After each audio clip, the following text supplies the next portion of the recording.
very good morning to Dr. Gore and my fellow friends.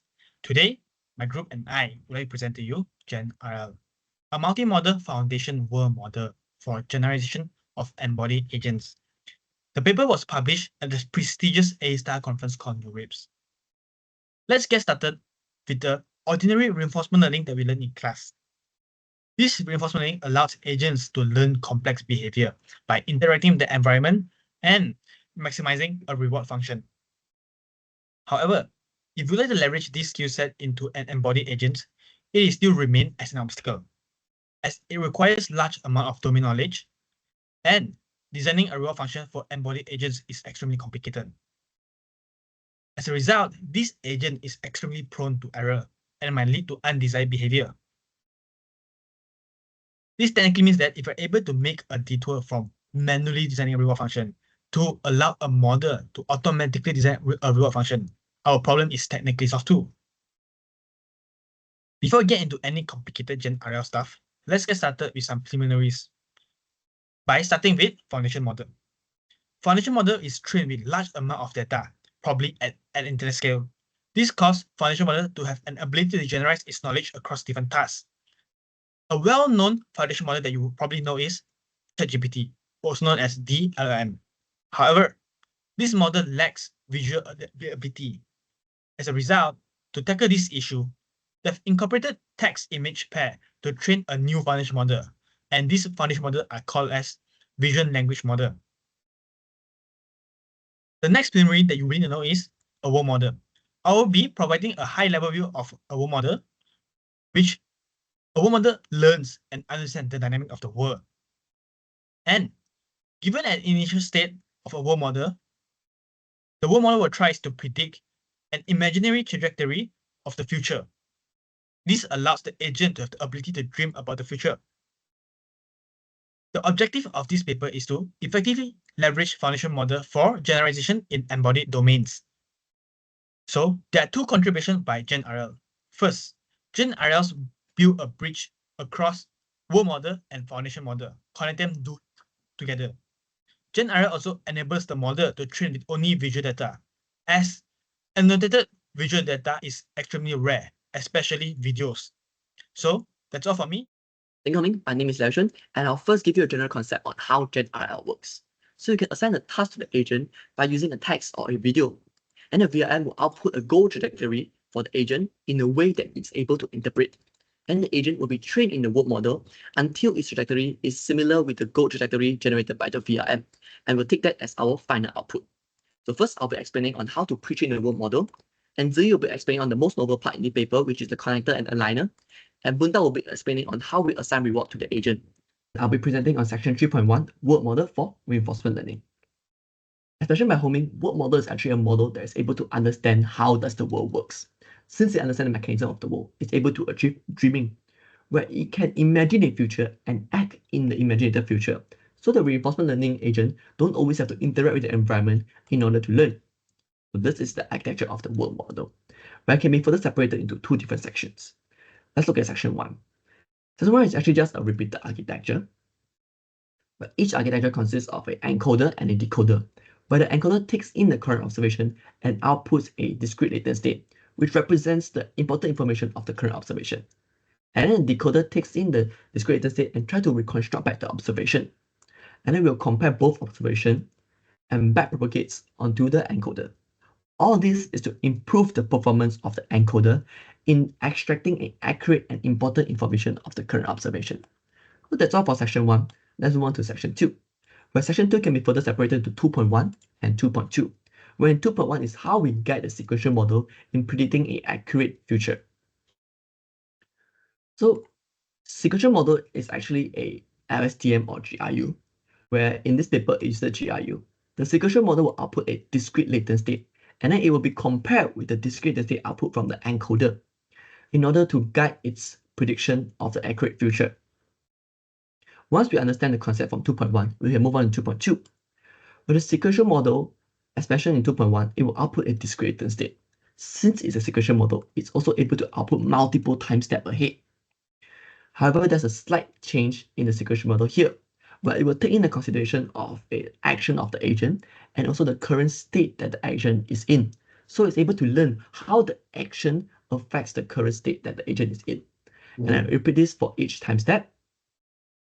Then we'll use the technique mentioned in 2.1 to compare the discrete state with the encoder to ensure the accuracy in the predicted future for each time step. So that's all for the architecture for the world model during training.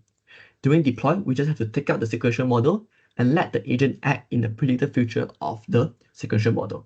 That's all from me, and now I'll pass it on to Ziyi. Alright, thank you, Yushen. I'm Tanzi, and now I'll be talking about the section 3.2 of the Gen RL paper. Now, imagine that by just telling a robot to walk, it can learn to do it immediately without extra data needed.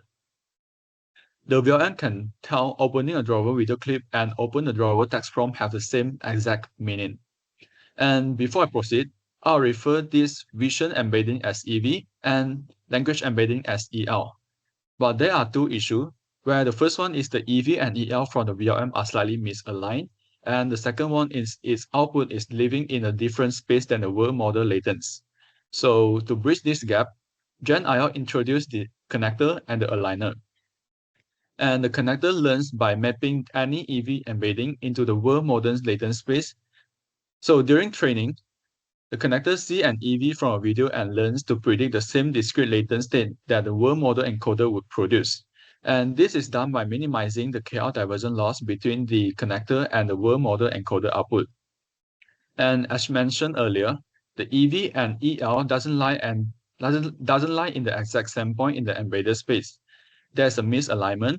So previous word add noise to the target EV to widen the range of EL that are considered close enough. However, the author introduced the aligner. Instead of broadening the tolerance, the aligner instead learned to map any EL that is near the EV onto the EV via L2 loss. So during test time, we just need to give the agent either a short video clip or textual instructions, and the VLM will produce EV from the video and EL from the textual instructions. Then, the aligner map the EL onto the EV if needed, and the connector translate the EV into discrete latent state to guide the agent to learn. So in short, the connector bridge VLM space to world model latent space, and the aligner let the model learn without language annotated video dataset. And that's all from me. Now, I will pass the mic to Bunta to talk about how the agent will learn from the output of the VLM. Thank you, Zee. I'm Bunta, and I'll be presenting on how we evaluate and reward our model. So let's say the user has given a prompt run. It will first be converted into steps of latent state as discussed by Zee earlier. You can imagine it as snapshots of running. So the agent task is to try to obtain the similar latent states. How do they do that? First, a random starting state will be sampled and will be fed into the agent to generate an action. Then all information will be fed into the sequence and dynamics model to see how that action will affect the imagined environment. Then the next hidden state will be generated, indicating that the imagined environment has been changed. The hidden state can then be transformed into the latent state for visualization purposes if needed. Otherwise, it will be then fed into the agent to perform the next action. And this process will keep on going on and on until it reaches the terminal state. So how do we evaluate the agent performance? We will be using the cosine similarity to calculate the distance between the target latent state and the agent latent states. Here's a visualization. If both latent states look similar, then a positive reward will be given. Otherwise, it will be a negative reward as shown here. This will help guiding our agent to select the best action. So now, what if there's a temporal misalignment? Let me first decode all the latent states for easier explanation. As you can see, since both of them have different starting states, it will be kind of unfair to evaluate their performance based on the current timestamp. So what should we do? The current paper proposed to use a sliding window technique to find the suitable starting state to compare. The window size is arbitrary. It can be 2, 3, 4, you name it. So let's say you have settled down on the window size, which is 2. It will start to perform a matching operation for every single state until it finds the best suitable matching state. And then it will start to perform the cosine similarity comparison. Every state that come before it will be compared with the target starting state, and every state that come after it will be compared as usual, which I have discussed earlier. And yeah, that's the visualization process. So the model selection process and the RL training algorithm, which is the reinforcement learning algorithm, will be the same as the previous work. So in this part, no new innovation will be contributed in this paper. So that's everything about how to train and evaluate our model. And now I'll pass the mic to Zitao. Okay, thanks, Bonda. My name is Fang Zitao. Now I want to talk about the dataset and several experiments. First, our experimental evaluation is conducted in multiple domains, such as worker, cheetahs, and quadruped. And each domain has multiple test datasets, such as the worker round, kitchen lights, etc. In offline reinforcement learning, the agent goal is to learn to extract the specific task behavior from a given fixed dataset. So its performance typically depends on its ability to retrieve the correct behavior trajectory and interpolate between them. The others select several offline reinforcement learning methods, including the IQL, Advantage Weighted Behavior Cloning, the DD3 plus BC Behavior Regularized Approach, DD3 Off-Policy Method, and a model-based baseline WM clip, which is the antithesis of GenRL by a reverse connector. All the above methods are arranged in two main categories of approaches.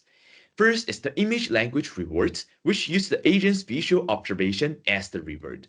Second is the video language rewards, which are computed from several video frames of the history. Now, let's see the results of language to action in distribution. GenRL outperforms in overall performance across all domains and tasks, particularly in dynamic tasks like walking and running in the quadruped and cheetah domains. However, in some static tasks of the kitchen domain, other methods occasionally outperform GenRL. Next, let's assess how well GenRL generalized to entirely new tasks. Here, as the orange bar shows, the model demonstrates impressive zero-shot generalization capabilities, significantly outperforming all baselines. This highlights a core strength of the approach: its ability to transfer learning knowledge effectively across a wide range of tasks and scenarios. Finally, let's evaluate performing using video prompts, testing whether models can derive action plans directly from visual demonstrations.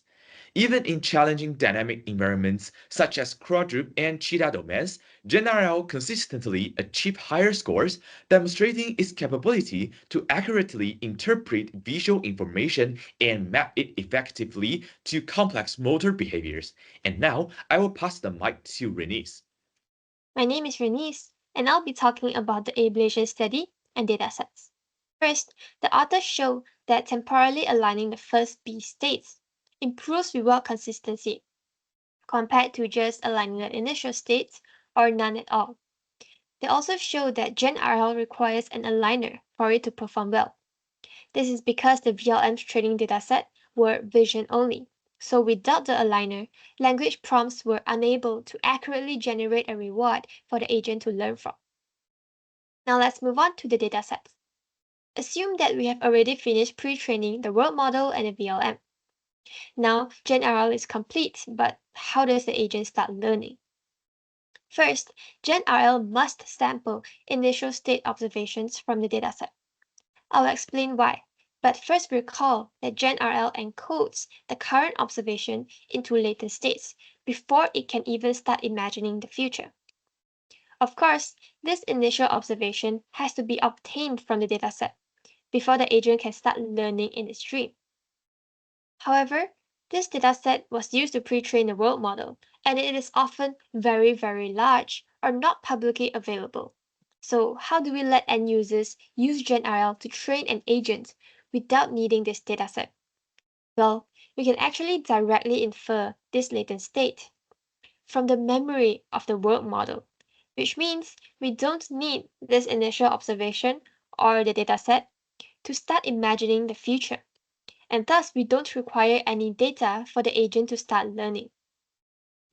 So, GenRL simply takes in a task prompt, samples states internally, and the agent can start imagining the future, taking actions in those imagined states, and obtaining rewards, all without the dataset, which achieves what they call data-free policy learn. That's all from me, and now I'll pass it on to Minkai. Thank you, Renis. After learning about what is GenRL, we can clearly see that asking a robot to learn something based on video or comments is no longer an impossible future, but it's something that is already achieved. Programmers no longer need to handcraft domain-specific rewards. Instead, GenRL handles everything for you with just a video or language prompt. However, with the approach GenRL proposed, the agent simply needs to mimic the target trajectory given by the visual language model, which is the VLM, instead of really learning the actual mechanism behind of each actions. In reinforcement learning, we can reward an agent to drive a car without collisions with the divider. When the agent masters this explicit goal, it is able to avoid collisions even when the road conditions change. However, in GenRL, it never really learns that the goal is to avoid collisions, but simply tries to match the actions generated by the VLMs. We can say this is similar to imitation learning, where it guides the agents to mimic the actions rather than really understand the intentions behind it. This means that the agent is unable to generalize and might struggle when there's a significant difference in the environments. Furthermore, after my teammates have explained what is GenRL to you, I'm sure you have an image of how it works in your minds, which is there is a super agent that is highly intelligent and can perform any task that given to it. However, do you know that agent requires 5 hours of training after a prompt before it's able to perform it? And here's the thing, if the agents learn how to walk and then learn how to jump, it might forget how to walk. If you want to walk again, you have to retrain by whooping it another 5 hours.